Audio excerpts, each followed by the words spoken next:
আসসালামু আলাইকুম বন্ধুরা, আপনাদের সামনে আমি রবিন মাহমুদ নিয়ে আসলাম সেই কুষ্টিয়ার বিখ্যাত ভাইরাল বাইক। ইতিমধ্যে আপনারা এই বাইক অনেকেই দেখে ফেলেছেন, সোশ্যাল মিডিয়ায় ভাইরাল হয়ে গেছে। এই গোলমাল মুভিতে যে ধরনের বাইক, 3 চাকার বাইক আপনারা দেখেছেন, ঠিক তেমনই একটি বাইক কিন্তু দেখা গেল বাংলাদেশের কুষ্টিয়া জেলাতে, কুষ্টিয়ায়। অদ্ভুত মোটরসাইকেল। আমাদের বিপুল আজকে সেই মোটরসাইকেল চালিয়ে টেস্ট করবে। দেখা যাক কেমন লাগে আজকে এই মোটরসাইকেল চালিয়ে। অনেকজন কিন্তু ওঠা যাবে এই মোটরসাইকেল বাইকটিতে। একসঙ্গে 7 থেকে 8 জন, 10 জন, চাইলে 12 জনও ওঠা যাবে এই বিশাল আকারের মোটরসাইকেল। দেখতে একেবারে দৈত্য দানবের মতো। বিপুল মোটরসাইকেলে কিক দিতে শুরু করেছে। হ্যাঁ, বিপুল অবশেষে কিক দেওয়ার সাকসেস, 2 কিকে স্টার্ট দিয়ে ফেলেছে। এত বড় মোটরসাইকেল আমি ভাবছিলাম হয়তো অনেক সময় লাগবে স্টার্ট করতে, কিন্তু বিপুল 2 কিকেই কিন্তু স্টার্ট দিয়ে ফেলেছে। অসাধারণ একটি বাইক দেখতে পাচ্ছেন। ইতিমধ্যে 3 জন উঠে পড়েছে, এখনও অনেক জায়গা, এখনও 4-5 জন ওঠা যাবে চাইলে। দারুণ মোটরসাইকেল। যার মাথা থেকে অদ্ভুত এই আইডিয়াটা এসেছেন তিনি মঞ্জু ভাই, তিনিও উঠলেন মোটরসাইকেলের পিছনে। শেষ পর্যন্ত দেখা যাক মোটরসাইকেলের গতিটা কেমন আর রাস্তায় কেমন চলে, আমরা সেটাই আপনাদের দেখাবো।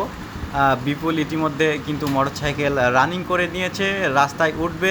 দারুণ, অনেক সুন্দর। কিন্তু মোটরসাইকেল অনেক লম্বা, তাই একটু ঘোরাতে কষ্ট হয়ে যাচ্ছে, যেহেতু অনেক লম্বা বডি, যে কারণে একটু ঘোরাতে একটু সমস্যা হতেই পারে। যাক, অসাধারণভাবে কিন্তু রোডে চলে গেল মোটরসাইকেল এবং ঘুরে ফিরে আসলো। খুবই ভালো লাগলো দেখতে। অসাধারণ একটি বাইক। যা হোক, বিপুল মোটরসাইকেলটি চালিয়ে আসলো, তার মুখ থেকেই শুনবো তার কেমন লাগলো এই গাড়িটি আজকে চালিয়ে। কেমন লাগলো এই গাড়িটি চালিয়ে? গাড়িটা চালালাম, গাড়িটা আসলে খুব দুর্দান্ত এবং অনেক স্মুথ। এছাড়া গাড়ি আমি ভাবছিলাম যে হয়তো গাড়ি ঘোরানো যাবে না, বা যেহেতু গাড়িটা লম্বা গাড়ি, ঠিক আছে, আমি ভাবছিলাম যে ঘোরানো যাবে না, কিন্তু গাড়িটা সব দিক দিয়ে চালায় হচ্ছে একটা মজা, এবং গাড়ির সব কিছু শিখে আছে। গাড়িটি বানিয়েছেন আমাদের কুষ্টিয়া জেলার খোকসা থানার মঞ্জু ভাই। তার মুখ থেকেই শুনে আসি তার এই গাড়ি বানানোর আইডিয়া এবং কেমন কি খরচ হয়েছে। চলুন শুনে আসি। গাড়িটা ছিল ফ্রিডম। আচ্ছা। এলএমএল। এই গাড়িটার এদিকে সামনে ঠিকই আছে, পিছন থেকে আমি এই চিন্তা মাথায় আসলো কি, এই গাড়িটার চিন্তা মাথায় আসলো কিভাবে যে এই গাড়িটা এমন করে বানাইতে হবে? ইন্ডিয়ার একটা ছবির গাড়ি আমি দেখছিলাম ছবিতে, ওইটা দেখে আমার আর কি মাথায় আসে যে আমি এরকম একটা গাড়ি বানাবো, এটা আমি চালাবো, এটা আমার শখের বসে এটা করছি।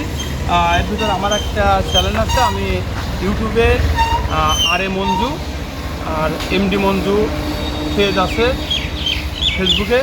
এটার জন্য আর কি ভাবছি যে ব্যবহার করব, মানে সবাই মিলে যাতে কন্টেন্ট তৈরি করতে যাইতে পারেন সেজন্য। সদস্যের সঙ্গে আমার মোটরসাইকেল একটা আছে এক্সপেলের, এটাই যাইতে পারি না, এই জন্য মানে একসঙ্গে যাতে যদি 8-10 জনও হয়, 2জন আমরা কভার করতে পারি।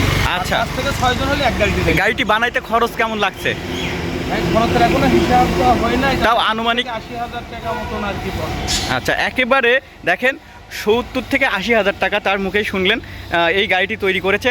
আসলে অসাধারণ, এখনও অনেক কাজ বাকি আছে, তারপরও অসাধারণ হয়েছে। আরও কাজ নাকি বাকি রয়েছে, কিছু কাজ আগলে করতে হবে। বন্ধুরা, আচ্ছা, অসাধারণ, ধন্যবাদ মঞ্জু ভাই।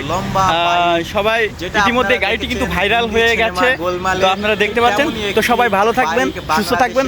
অবশ্যই ভিডিওটি ভালো লাগলে লাইক, কমেন্ট, শেয়ার করবেন। আর গাড়িটিতে উঠতে হলে আপনারা চলে আসবেন মঞ্জু ভাইয়ের কাছে।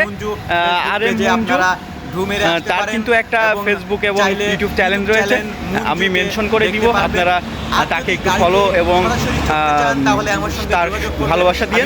তো সবাই ভালো থাকবেন, ধন্যবাদ। আর ভিডিওটি ভালো লাগলে অবশ্যই লাইক, কমেন্ট, শেয়ার করবেন, শেয়ার করে অন্যকে দেখার সুযোগ করে দিবেন। ধন্যবাদ সবাইকে।